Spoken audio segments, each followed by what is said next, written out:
চাল সিন্ডিকেটের মূল হোতা রশিদ গ্রেপ্তার। দেশের বৃহত্তম চালের মোকাম কুষ্টিয়ার খাজানগরের রশিদ এগ্রো ফুড প্রোডাক্টস লিমিটেডের মালিক আব্দুর রশিদ ওরফে চাল রশিদকে গ্রেপ্তার করেছে পুলিশ। শনিবার বিকেল ৫টার দিকে কুষ্টিয়া শহরের মজমপুর এলাকার একটি গলি থেকে তাকে গ্রেপ্তার করা হয়। রাজশাহী ইনাম ফিড মিলের মালিক আতিকুর রহমানের দায়ের করা একটি মামলায় তাকে গ্রেপ্তার করা হয়েছে।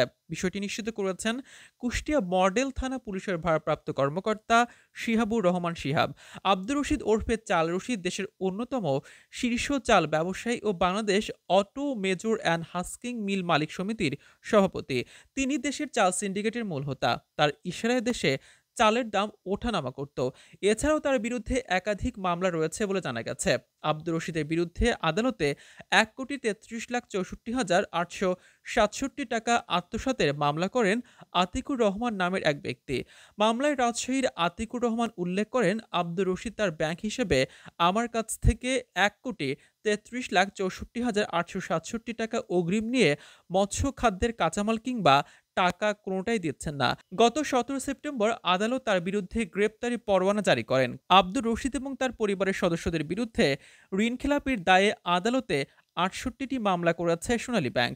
এরপর থেকে তিনি ও তার পরিবারের সদস্যরা আত্মগোপনে ছিলেন।